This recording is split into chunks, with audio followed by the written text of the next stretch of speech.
En 1917 se pone en práctica el socialismo, 70 años después que se haya escrito el manifiesto comunista, ya cuando Marx había muerto, Engels había muerto. En otras palabras, estos dos personajes no han visto el resultado de lo que ellos habían propuesto. ¿Y en dónde se aplica el socialismo como tal? Precisamente en Rusia, con Lenin y todos sus allegados. Estas personas predican y dicen a la gente: ya vamos a tener un paraíso terrenal, no va a haber clases sociales, todos vamos a ser felices, vamos a vivir como en el cielo. Más o menos de ese modo venden su ideología. Para llegar a ese paraíso terrenal tenían que hacer ciertas cosas que les he mostrado en el primer video hablando del origen del socialismo. Primero, expropiarse todas las tierras, empresas, todo tenía que estar en manos del Estado. La educación tenía que estar en manos de ellos, los medios de comunicación. Prácticamente no tenía que haber nada privado. Eso era el plan que tenían. Pero a finales de los 30 prácticamente ya se veían los resultados. La gente iba muriendo de hambre. De la pobreza pues les había llevado prácticamente a la miseria. En otro de los países donde se ha aplicado el comunismo, el socialismo, es en China. Hay que acordarse de Mao Zedong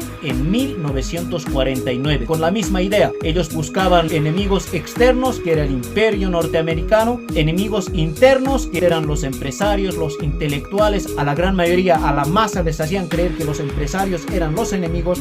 A causa de ellos se sufría todo eso. Entonces empezó a vender de ese modo esa idea, y lo mismo que en Rusia, llevó a la miseria a la población. En China se dice que han muerto más de 60 millones de personas, algunos por hambre, otros han sido fusilados porque se oponían a Mao Zedong, al régimen comunista. Otro de los casos, por ejemplo, tenemos Corea del Norte. Recuerdan que las Coreas estaban en pelea y finalmente terminan dividiéndose. Corea del Norte comunista, socialista, Corea del Sur capitalista. Y resulta que hoy en día Corea del Norte sigue manteniendo esa idea donde prácticamente la gente se muere de hambre. Y no lo digo yo, simplemente tienes que ponerte a pensar lo siguiente: nunca vas a ver surcoreanos huyendo a Norcorea para buscar una vida mejor. Siempre va a ser al revés. Los que viven en Corea del Norte escapan a Corea del Sur para vivir bien, para comer, para vestirse, porque prácticamente en Corea del Norte el líder es el millonario, el que vive sobre oro, pero la población se muere de hambre. Lo mismo que pasó en Rusia, lo mismo que pasó en China. También tenemos el caso de Camboya con Pol Pot, que prácticamente asesinó a todas las personas que no estaban de acuerdo con el régimen socialista. Esas historias son terribles. Yo te invito a leer, porque no es necesario que me creas a mí, tienes que informarte tú, aprender tú.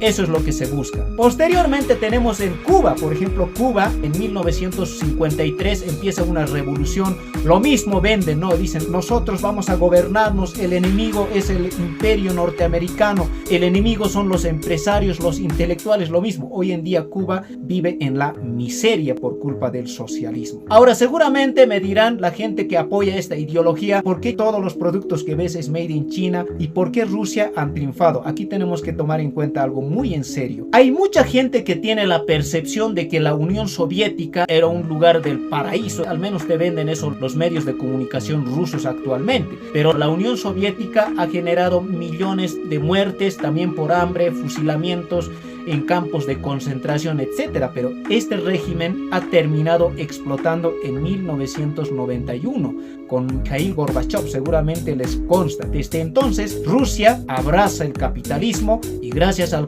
capitalismo sale adelante. Eso es una verdad.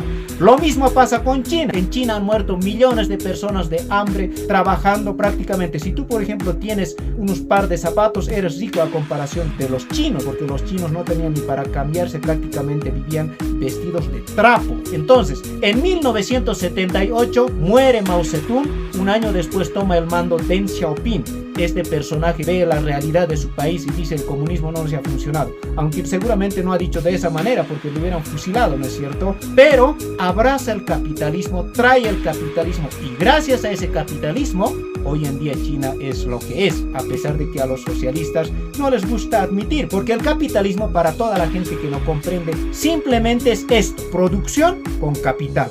Por ejemplo, si tú estás mirando este video en un celular, ese celular existe gracias al capitalismo. No hay de otro. Es decir, que del capitalismo te has beneficiado, me he beneficiado, todo el mundo nos hemos beneficiado. Esa es la realidad. En otras palabras, el socialismo no sirve para nada. El capitalismo es una máquina de hacer ricos a la gente. Cualquier político que abrace el socialismo como una ideología para su país, hay una cosa bien clara aquí. Esa persona, ese político es enemigo de sus compatriotas, es enemigo de su gente, porque sabe perfectamente que el socialismo va a llevar a la pobreza tarde o temprano. En todos los países ha sido los resultados de la misma manera. Por más que te digan, es que en China ha fracasado, etcétera, en Rusia ha fracasado, pero en aquí va a funcionar. Siempre tienen esa teoría.